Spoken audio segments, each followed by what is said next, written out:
All right, here's this is interesting. Obama says race a key component in Tea Party protests.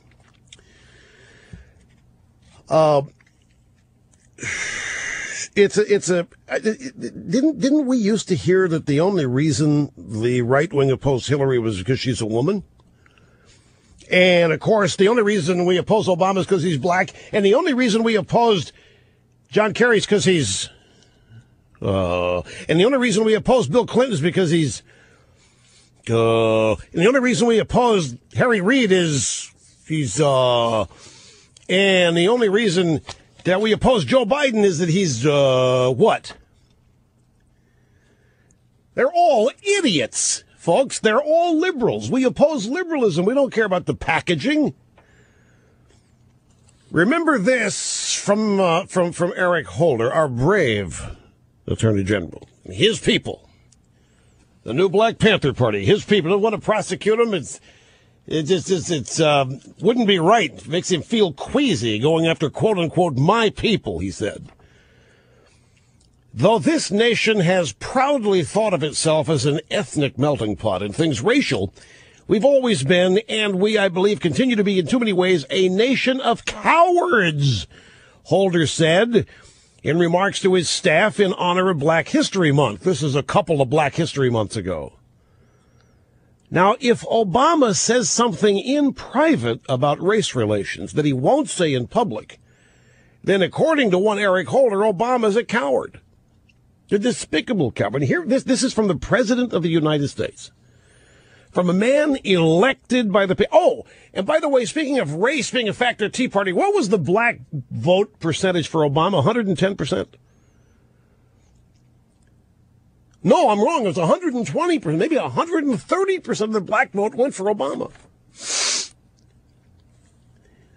That was only 90%? Well, who's counting? Okay, so 92% of black vote went for Obama. The Tea Party is obsessed with race. That the Tea Party has as one of its key components racism. And by the way, that holds true for all of his conservative opposition as well. You could fill a book, it still is an interesting proposition, with what Obama doesn't know or what he's naive about, or in fact, he's done that. he's filled 2 books with what he doesn't know, his autobiographies. Excuse me, 96%? 96% of black vote. Right. And as a Tea Party, it's racist. And Obama's opposition is racist. Okay, cool. So, this is from a man, too. Obama claiming here that the Tea Party and conservative opposition is rooted in racism, key component. It's a guy who sat in Jeremiah Wright's church for more than 20 years and said he didn't hear anything. Barack Obama, an elitist snob with troubling opinions of his fellow Americans, but he doesn't say them publicly. He says them in this book. I think he's got some explaining to do. I mean, this is the kind of stuff presidents don't say. They're presidents of all of the people. This is shocking. This may be too ugly to explore. This president obviously has a chip on his shoulder, several chips. And one has to do with, is by, Kenneth T. Walsh, Family of Freedom, Presidents and African Americans in the White House. It's a book devoted, what does Obama think about being in there, knowing full well that slaves built it? He gets asked about that. What do you think about being in there when most of the servants are black? And here's an excerpt from it. But Obama, in his most candid moments, acknowledged that race was still a problem. In May of 2010, he told guests at a private White House dinner that race was probably a key component in the rising opposition to his presidency from conservatives, especially right-wing activists in the Tea Party movement that was then surging across the fruited plain. Many middle-class and working-class whites felt aggrieved and resentful. The federal government was helping other groups, including bankers, automakers, irresponsible people who had defaulted on their mortgages, and the poor, but wasn't helping them. That may be true, but none of it was race-based. Guests suggested that when Tea Party activists said they wanted to take back their country, their real motivation was to stir up anger and anxiety at having a black president. And Obama didn't dispute the idea. He agreed that there was a subterranean agenda in the anti-Obama movements, a racially biased one that was unfortunate, but he sadly conceded there was little he could do about it. I think the most... It is totally classless. It is totally classless. The guy just got elected president of this country. He is historic, and he's the first black president. But my point is, Eric Holder says that we don't have the guts to have a public discussion about this. We're cowards.